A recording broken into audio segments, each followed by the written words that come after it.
Welcome to the Optimistic Curmudgeon, where the best ideas win. I'm your host, Josh Herring. Today, my guest is Dr. Eric Wearne. Eric is Associate Professor in the Education Economics Center at Kennesaw State University and Director of the Hybrid Schools Project. He is the author of Defining Hybrid Homeschools in America, Little Platoons, that was in 2020. His work has been published by the Peabody Journal of Education, the Journal of School Choice, Catholic Social Science Review, City Journal, and Law and Liberty, among others. He was previously provost at Holy Spirit College, associate professor of educational foundations at Georgia Gwinnett College, director of data analysis, and deputy director of the Governor's Office of Student Achievement in Atlanta, and a high school English and debate teacher. He holds a PhD in educational studies from Emory University, an MA in English education from the University of Georgia, and a BA in English from Florida State University. Today, we're discussing a volume of essays Eric edited called New Pathways in Teacher Preparation and Certification, Perspectives on Alternate Teacher Education Methods, published by Routledge in 2024. Eric, welcome to the Optimistic Curmudgeon. Yeah, thanks for having me, Josh. It's great to see you. Great to see you, too. I know we met, oh my man, it's been a few months since that CiRCE Forma conference, But it's great to connect again. Yeah, it's great. It's great to talk.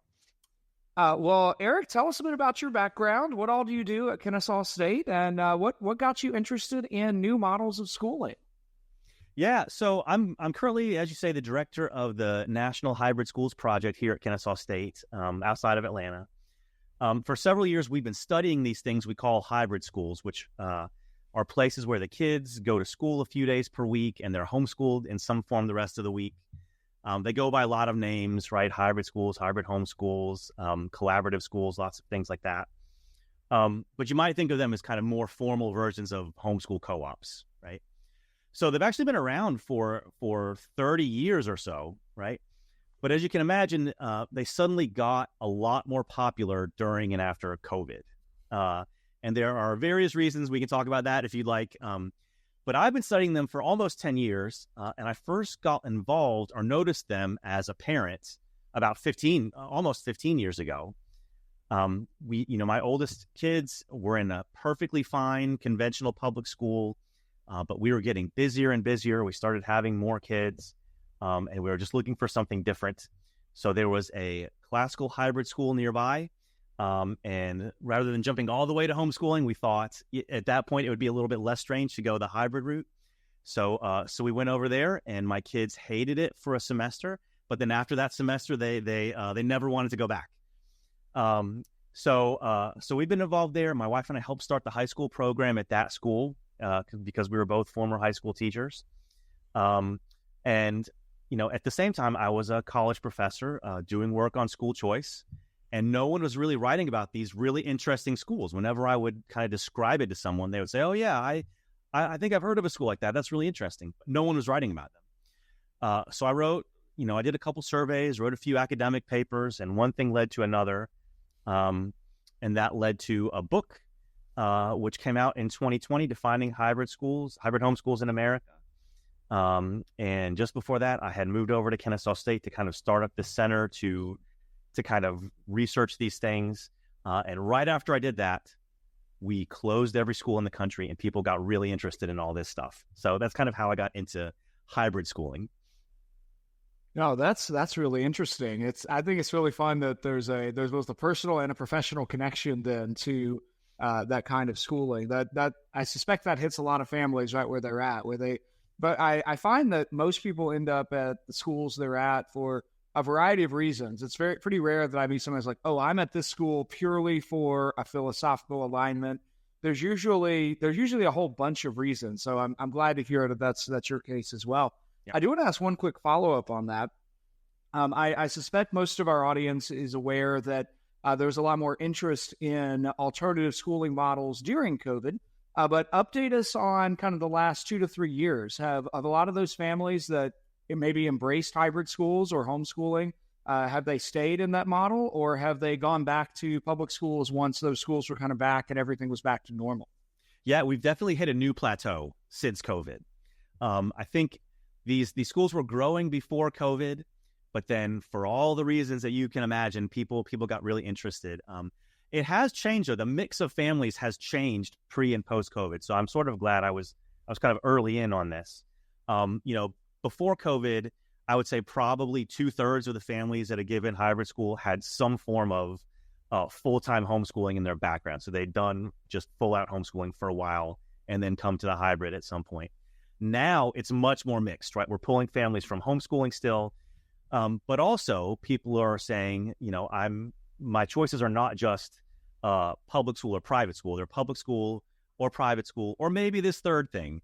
And so we're getting a lot of more families from conventional public schools and conventional private schools than we used to. Yep. Oh, that's really intriguing. Well, let's bring this up to your more recent project. I'm holding in my hand a beautiful copy of New Pathways in Teacher Preparation and Certification. And in full disclosure, I'll just mention I find this topic very interesting in part because I've been involved in classical education for 10 years. I do not have an education degree. I do not have educational certification from any state perspective. What I have instead are now two schools that are really three schools, two at the high school level and a college, that have all looked at what I can teach and what I'm interested in doing and thought, we want to hire you. But I know there's a lot of people who look at that and would say, wow, they would look at that and say, I'm unqualified for my role because I don't have that particular certification. Now, I say all that as well. I'm now also overseeing a teacher certificate program with Thales College that I think is really interesting because it's trying to do some of the kinds of things that you describe in here. So I wonder if you could tell us the origin story behind this particular book. And just in case anybody's wanting to dash over to Amazon, there's the picture. And that title one more time is New Pathways in Teacher Preparation and Certification. What's the origin story behind the book? And did anything weird happen during the time to print? I've been in a couple of these with different writings. And so far, both of those, the editor said, oh, yeah, we're going to have this volume done in 2 months. And about 8 months later, he said, okay, I think we're finally going to press. So did anything happen along the way?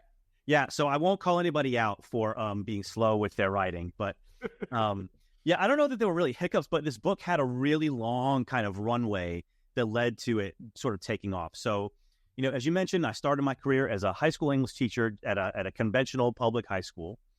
I didn't get an education degree as an undergrad either. I studied literature because I thought at the time that reading more books would prepare me to teach literature better. And so not every inclination you have when you're 19 years old is a good one, but I think that one was. So anyway, I taught high school for a while. Then I went on to grad school. I worked for the governor's office doing education policy, and I eventually landed as a faculty member in a teacher prep program here in Atlanta at a different college, not Kennesaw. And I had just always had this inkling that we could do it better, especially as I got sort of deeper into classical education. It was just always in the back of my mind. So I've also been doing work on various kinds of school choice forever. And even back in the really hot charter school days, it just seemed odd to me that we'd come up with all of these really interesting, creative school concepts, but then we'd completely staff them up with teachers who had no background or maybe even interest in the concept of the school, right? That seemed like an odd situation. And even then, I thought it was sort of hindering the school choice movement. So at some point, maybe 10 years ago, I ran across a blog post by an educator named Michael Strong. And the title of that post was The Missing Institution. And so the way Michael defined this missing institution was by giving the example of Jaime Escalante from the movie Stand and Deliver. So if your listeners haven't seen it, this is this 80s movie about a bunch of poor kids in a bad LA school. And this teacher, Jaime Escalante, teaches them calculus, and they do well on the AP calculus test. But because they're poor kids from a bad school, everybody thinks they cheated. So they retest them, and it turns out, no, well, actually, Mr. Escalante really did teach them calculus. He really had done a great job. So in a functional society, we would have like the Jaime Escalante School of Math Instruction, right? Or the Jaime Escalante method copied everywhere. Instead, what happened is people got jealous. The teachers union didn't like some of his methods, and they ran him off. So the fact that we don't have lots of people who could sort of trace their line of math teacher succession to Jaime Escalante, like, Socrates to Plato to Aristotle, the fact that we don't have an arrangement like that is what Michael called the missing institution. And that really resonated with me. So I had been mentally searching for this better way, but I couldn't find it because it was missing. So I just sort of sat on this idea for a while, but it never really went away. And then as I got more into the very particular needs of these hybrid schools and micro schools, as I got more involved in classical education and how the content and pedagogy is just a different game from what conventional schooling is, right? That itch in the back of my mind it got too strong. So I reached back out to Michael, and he agreed to update and expand that post as a chapter in the book. And I recruited a bunch of much better people than me to help put this thing together. So New Pathways has two parts. The first part is an introduction, and it goes through sort of the politics and philosophy and some economics of teacher prep, and Michael's chapter is in there. And then the second half highlights examples by different groups that are doing teacher prep completely outside of conventional state certification and laws and methods. Well, that makes it sound like what they're doing is illegal. It's not illegal. They're just figuring out the best way to prepare teachers for their sets of schools and offering training for people who are interested, even though they don't typically get formal state certification. Yeah, I think that's awesome. I love that you mentioned that Michael Strong is tied to the origin story of this book. He came to Thales Academy maybe 13 years ago, 12 years ago, and he did a Socratic seminar training for us based on his book, The Habits of Thought. And I found that it's a very powerful pedagogical tool. I've used that ever since. Now he sort of freed me from something I didn't realize I've been trapped in. I was trapped in this assumption that if students say something wrong in a seminar, I, as the teacher, must correct that thing. And what he told us is that the beauty of a seminar is that your job as the teacher is really to open up the space for conversation. Yep. And then you have to trust your students, and you have to trust that they will actually, that they too are creatures of reason and have engagement, and that if you've done your job well as a teacher and you've set the expectations correctly, then students will correct their peers who make egregious errors. But if I step in as a teacher and do that, it really shuts down the space, and it informs everyone that now this is a seminar where they are being judged for how correctly they state their ideas by the teacher. And that's totally different than a place where a peer corrects a peer and moves each other towards mutual understanding. So he was incredibly helpful for me. Yeah. So I'm glad to know he was also part of this project. Yeah. And you know, what you just said is just a very much more respectful way to handle a classroom in general, right? Oh, so true.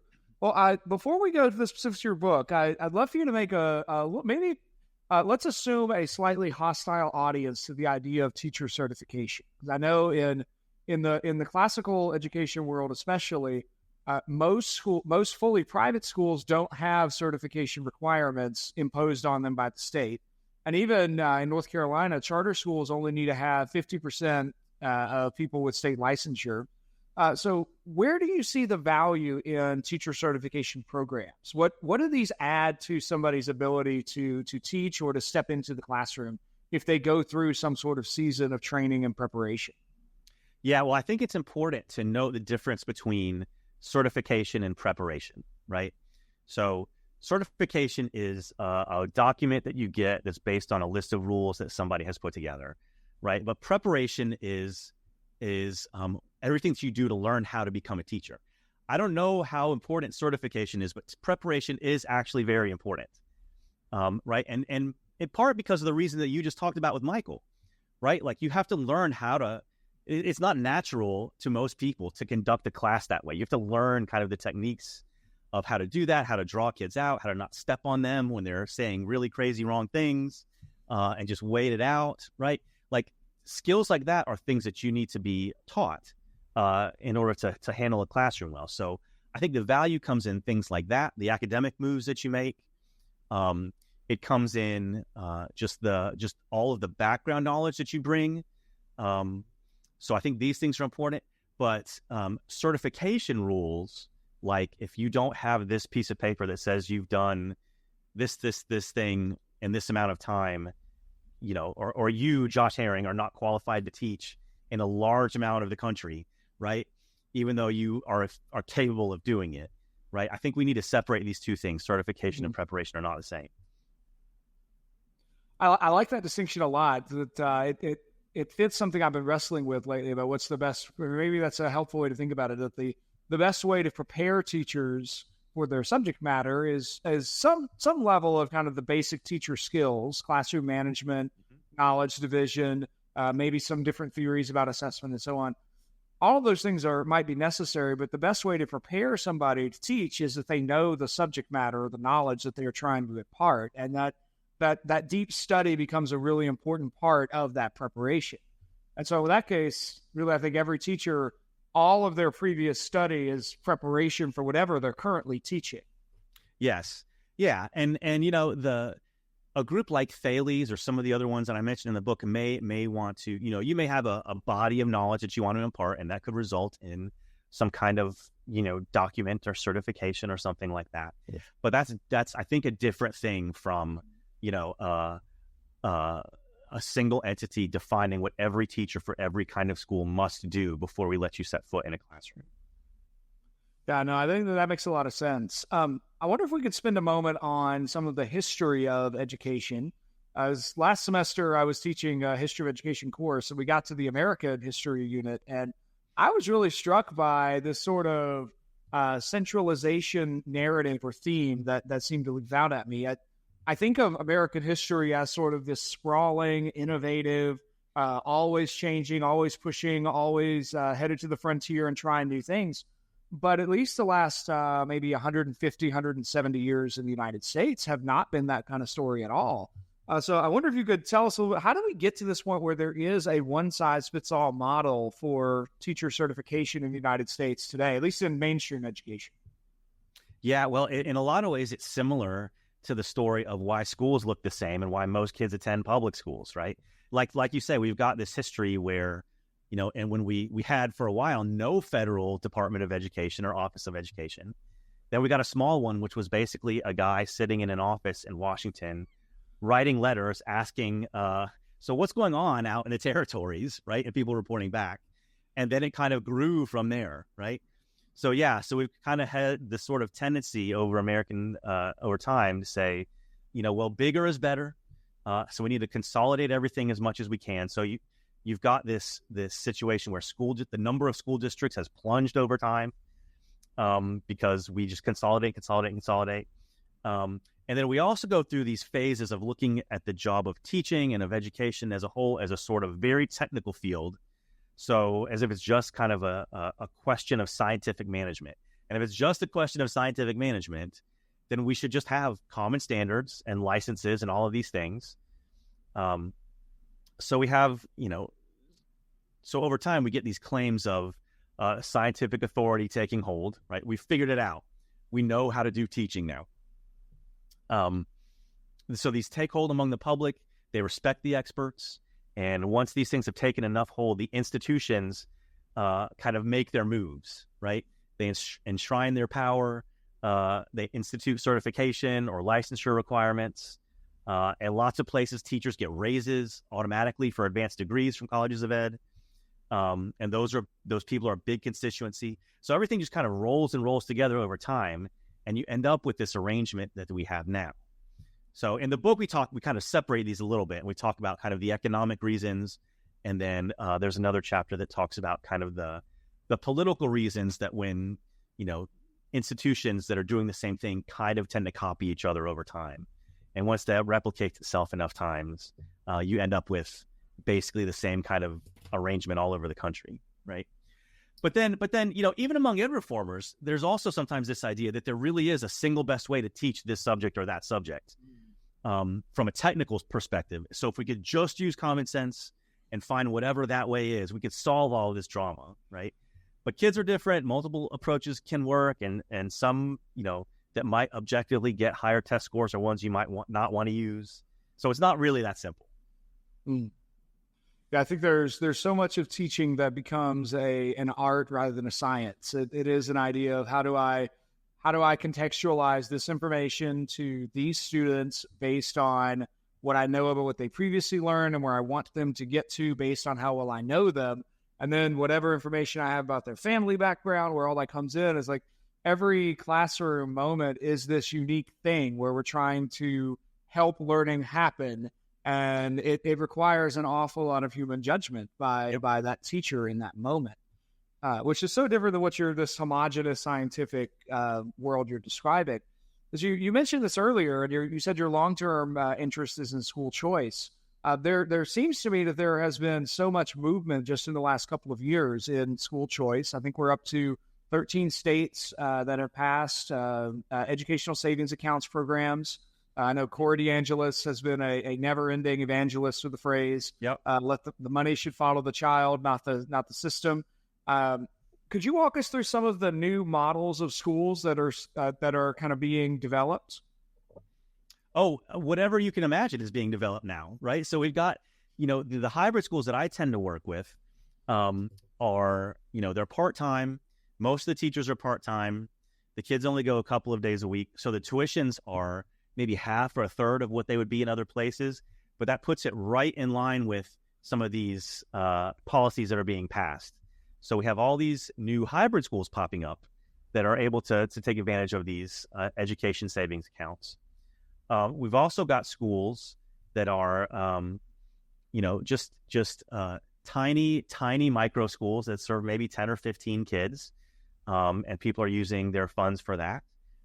We've also got, especially in places like Arizona and Florida, and I think we'll see it in other places as things kind of mature a little bit, people really kind of acting as homeschoolers, but just sort of piecing together, right? Some homeschool curriculum from here, sports here, something else over here. And then, I can think of, there's a school in Colorado that has a charter to do math and science in the morning, and then they take a break where they have lunch. And then in the afternoon, they're a private school where they do religious humanities instruction. So there's the field really is opening up in all kinds of ways that it never has before. So if you got all these new kinds of schools, it makes perfect sense to me that we ought to have new different models of teacher preparation, which of course is what your book is all about. Yep. You've got chapters in here on so many different kinds of models. 3 that leapt out at me are a Charlotte Mason model, particular ways of preparing teachers to teach online, the CiRCE Institute's Classical Education Apprenticeship model. Walk us through some of the details of the different ways that these programs are training teachers. Yeah, so your listeners might like to hear that I think the classical groups are actually the farthest along on this. But I really intentionally wanted to highlight groups that are not just doing classical education, but really, really different kinds of things, right? So we can talk about some policy ideas, but this is political science 101, right? You want your constituency to be as big and as broad as possible. But we did get a chapter, like you said, from CiRCE about their apprenticeship programs, which is a combination of sort of online discussions, in-person meetings, and I think a real mentor-apprentice relationship. So their apprentices get deep instruction on classical education methods. They do book discussions together, and they get good support and feedback. So that doesn't lead to state certification, but it does lead to a credential offered by CiRCE and a really nice recognition. And I think the people who make it through all the way through the apprenticeship really have gained, knowledge and skills that make them better teachers specifically for classical schools, right? But then we've got others. Prenda is another one. Prenda is a micro school network. And what they do is they have people come in who want to open, like a 10-kid micro school in their house, or something like that, right? Even that, just think about the difference there, right? If that was entirely what your school would look like, you'd need different training in terms of content, pacing, classroom management, all these things than you would get in a conventional program or that you would get in CiRCE's apprenticeship program. Prenda is really mastery-based, so the kids are doing a lot of projects, a lot of self-direction, and definitely they're moving at their own individual paces. So they don't lead to state certification either, but the guides do work with Prenda, not just on pedagogy, but on things like logistics and marketing their little school, because they're all basically opening up their own little sites, right? But then just one more, I also wanted to highlight the fact that existing colleges of ed and teacher programs could get in on this action too. If we really wanted to shake up the policy environment a little bit, they could be more creative in their offerings too. So, having been a faculty member in one of those, I know there are at least some people on conventional colleges of ed faculties who want to do that. So we have a chapter from the Montessori program at the University of Hartford that was co-authored by several of the faculty members there, and they talk about how they were able to prepare teachers for Montessori schools, but also actually get them state certified too. So it's all over the place. Yeah. No, that's pretty fascinating. I think I know lots of people who are very interested in Montessori or interested in Charlotte Mason. So hopefully those programs will either expand themselves or inspire others to develop similar things. I think there's a lot of value in being able to take the existing infrastructure of education programs that already exist and are built out and have all the funding and marketing things worked out. If they could diversify without dissolving, that would be pretty exciting. Yeah. And I think these are just really interesting proofs of concept in a lot of ways, right? We know we can do this, right? Ambleside, the Charlotte Masons project has been going very strong for a while now. Yeah, I've got a good friend who she's pretty high up in the Charlotte Mason hierarchy. She's done some great work with developing Ambleside's curriculum in different directions. Yep. Tell us a little bit more about I think it's chapter 8, preparing teacher candidates to teach online. What particular training do teachers get if they are kind of thinking, I want to go be part of one of these online academies, or is that even about how to format your own curriculum and launch your own website and web presence, or so? Yeah, in Ireland. So this is, there are a couple of just $100 bills lying in this book that are waiting for some program to just pick up and run with them, right? Think about how many people you might know yourself, or your listeners might know, right? Who are only ever going to be online teachers now, right? They'll teach only online. They'll never enter a classroom physically. So what that chapter does, it talks through some of the skills that a teacher might need in order to do an online class well. We learned a little bit about this during COVID, because when we suddenly shut down all the schools and said, yeah, we're going to go online, hardly anybody was ready to do that, right? Mm-hmm. From technology reason and just from a training reason, for training reasons too. I had to do it too, and it was tough. But yeah, so just going through things like, how do you moderate an online discussion well, right?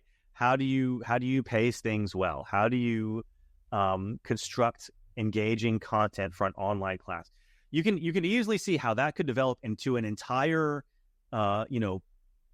training program where you don't need to worry about, what do I do when the kid punches the kid sitting next to him? Like, how do I deal with that from a classroom management perspective? It doesn't matter in an online classroom. You have other things to worry about and other things to set up, right? So I think that one is something that would be broadly applicable to a whole lot of people. And I think that is also an area that we're still kind of figuring out, right? I mean, I'm sure, you've been through online programs that are better than others, right? And so I think we're still learning there. Oh yeah, and just maybe one example that comes to mind. I did some classes at Southeastern Baptist Theological Seminary for my Master's Divinity program that had an on-campus version or an online version, and I had just gotten into teaching, so I was I threw everything into this teaching career. And so I did some of those classes online, and it was just very clear that the online version of that class, and this is years ago, it may be very different now, but it was very clear, like, this is kind of an afterthought version of this class. And it was not intentionally built to be online from the get-go. I had a very different experience when I went to Faulkner University for their PhD program, and they just had a collection of professors who, circa 2007, 2008, they started thinking about what would it look like if we intentionally designed an MA and PhD program that was intended to be online, intended to be distance, never going to be in person from the get-go, and how do we do that well? And it was such a better experience. I think there's a lot of value in people thinking that through. On a similar note, you reminded me of a friend I made last year, a guy named Adam Mangana. He's at Optima Academy Online. And they have the most innovative approach to classical education. And He convinced me that it was possible. I'm still not sure it's what they're actually doing, but he convinced me that it just might be possible to do classical education through virtual reality. And that's their particular method. And my initial impression was like, oh no, you're going to have kids strapped in these awful helmets for 8 hours a day. But that's not what they do. They have very specific, these are the things that happen in class for 15 to 20 minute segments. And then they have, these are the things that happen outside of class, that there's some level of parental oversight involved in the outside of class. So it was almost like a combination of the hybrid model you were describing earlier but delivered via virtual reality. And they're still actively building so much infrastructure, but it was such an innovative way to think about doing education. And hearing him talk about the potential of the scale is just very exciting. And thinking about being able to take classical education to students who would never be able to access a traditional brick and mortar classical academy was really exciting. And thinking about that could be where these kinds of programs go in the future. It could be. I mean, but that highlights another just one of these fault lines with how do you prepare teachers, right? Because there are a lot of classical schools who will say, well, you know what? We're going to take their phones away all day and not do any of that stuff. And we're going to work with paper only, right? So it just takes a different kind of person, and they're both fine potentially, right? It's just a matter of getting a teacher who's ready to handle whichever pathway the school wants to follow. Yeah. Well, Eric, we've been talking about this on like a school level and on an individual teacher level. Let's take this up a bit, because of course, when we're thinking about education, so much of education happens in a policy framework. The goals and the systems within which schools operate are set by state or, in some cases, federal legislators. What are some ways that policymakers could really change the approaches from that level to teacher preparation? Yeah, so I offer some ideas at the end of the book. And, they'll definitely vary in the particulars depending on what state people live in. I'm sure there are other things that we could come up with. But I'll give you a couple. I'll put out there a couple of examples as prompts for your listeners' consideration, right? So one would be just to start at the state level. We could do state level accreditation and certification reform, right? We mostly currently only count people who have gone through a really narrow set of or narrow pathway as certified teachers. You have to take certain classes and pass certain tests, and then we'll count you. A lot of states have these things they call alternative certification of one kind or another, but they always typically lead back to the same entities in the curricula and philosophies that conventional teacher prep programs do, right? So maybe you can get into the classroom for a year, but you still have to go back through and get your master's degree from generic College of Ed, right? So we've tried for years, to get professionals with specialized content knowledge in the classrooms, but it hasn't really worked at scale. We end up with these really convoluted, clunky policies that get co-opted by the school systems and their certification regimes anyway. So what if instead we had a way to say, look, you made it through one of the good, they're all good, but one of the programs in the book, right? We're going to go ahead and deem you to be certified in our state. So one analogy might be, some states now accept the classic learning test instead of the SAT or ACT. Why not do that for teacher prep? I know it's a lot more complicated. There'd be practical questions about reciprocity with other states or teacher retirement plans. But just as a start, why do we let the state monopolize who you can hire as a teacher? In Georgia, we've got this state college scholarship program where if you graduate from a high school that is accredited by one of a number of accrediting bodies, you get basically free in-state tuition at state colleges, right? We could do something similar with teacher prep and say, all right, if you graduate from, Thales teacher prep program or the CiRCE apprenticeship, it's listed in statute, we'll count you as certified, and then we could go from there. So that's one idea that we could kind of do to kind of allow more paths into teaching. Another one would be, I think a quicker one would be to just have schools themselves just radically devalue state certification, right? We shouldn't just wait around. We don't have to always wait for state policy to come to the rescue. So schools themselves, especially, private schools could just say, we don't prefer state certification. We won't even ask about it on our applications. Or they could go even further and say, we'd rather have a Thales teacher or a classical U teacher or a CiRCE teacher than a state certified teacher. They could actively recruit those people. So that might take a little bit of bravery and work on the school leader's part. I know, you said that they're not required to, but I do know there are tons of private schools that still require state certification when they don't have to, because they think it's a mark of quality. And maybe, we could argue there's a floor of quality there. But no conventional certification program has prepared a person to do Socratic discussion, right? Or had them focus their time on classical pedagogy. So that's something that schools could do this very summer to kind of improve their pool of teacher candidates, right? And then my third option would be just to seek out things right now, right? The time to seek out or create innovative answers is right now. Thales exists right now. CiRCE and Classical U already exist. The University of Dallas and Belmont Abbey College have programs right now. These groups are all doing things to improve teacher prep that we don't have to wait on. Well, since you set me up for a commercial almost, so I'm going to take the moment.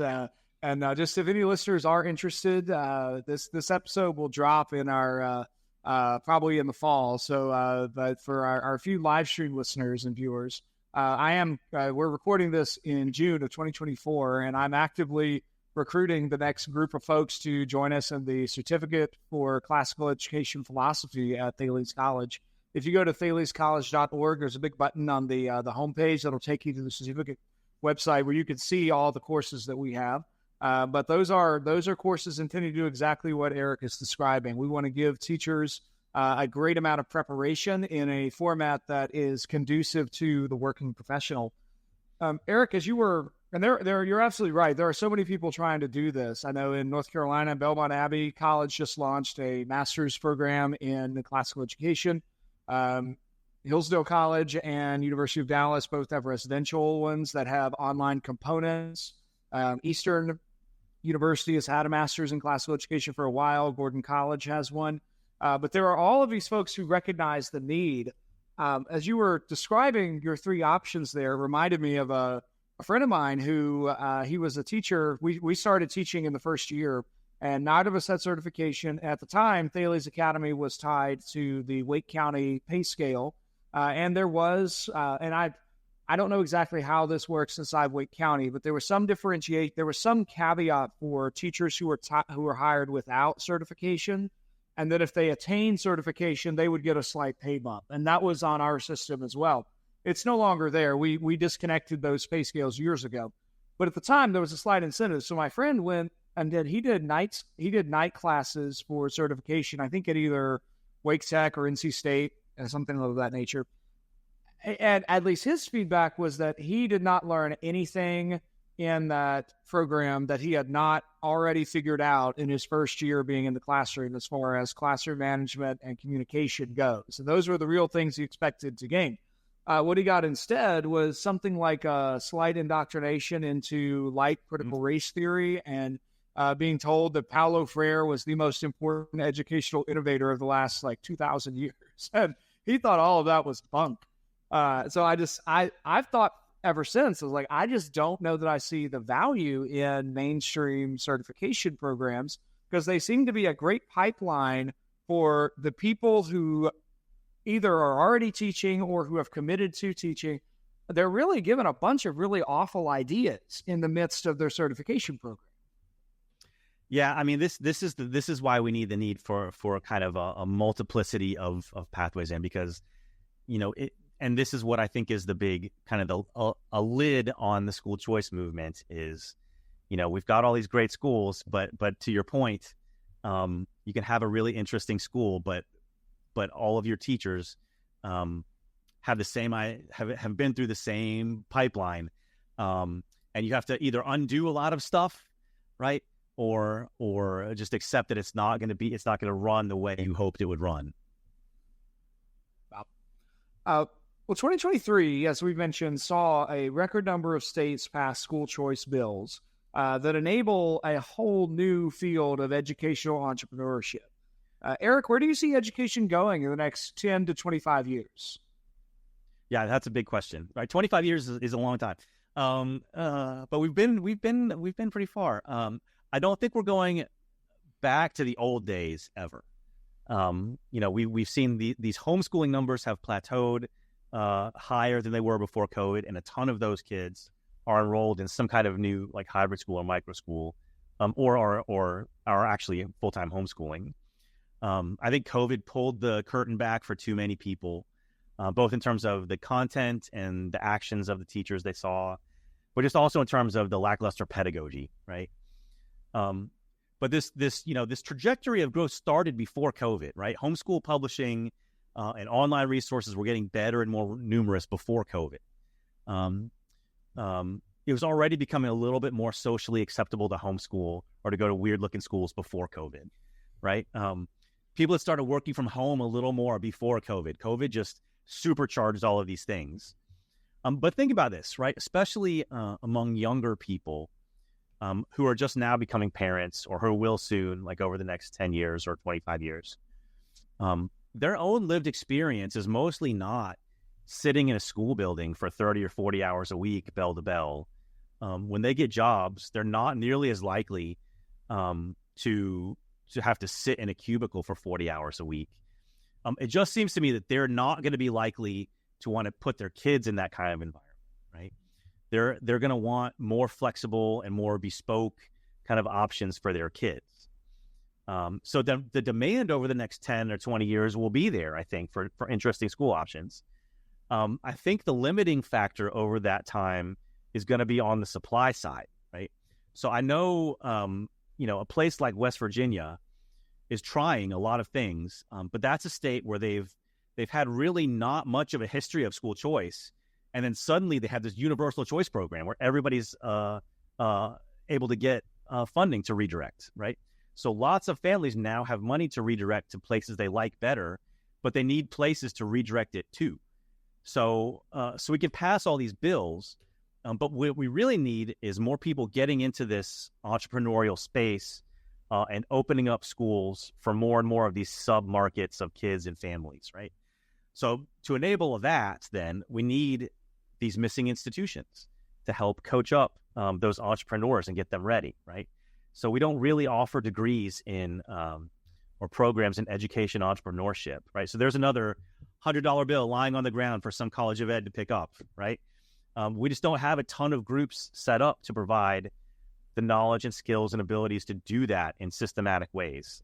So we need people who are prepared to kind of stand up and manage schools. So not just to know the curriculum, yes, but also to be able to keep the lights and the power on, to hire well, to deal with a governing board, to do paperwork and all that stuff. So I think that's where we're a little bit lacking right now. But the future's bright over the next 10 or 20 years. No, I agree. I think you just great. You summarize very effectively the division I see in the classical ed world. I think there are an awful lot of very philosophically grounded teachers and heads of school in the classical world, but where they struggle is the administrative side and the business side. But on the independent school side of things and in the public school side of things, those leaders tend to be incredibly good at either fundraising or at school administration and kind of thinking on a scale of 2,000 students in a single school. And if we could somehow bring those two skill sets together, we have a unicorn of a school leader. And I think that's where I see the need really the need exists now, but it's not going anywhere. We need to help give those more philosophically oriented folks. They need at least a little bit of the practicality, and the practically oriented folks, they need to understand the mission of the kind of school that they're trying to run. We need more of these classical colleges to turn out, management majors to help us out with this, right?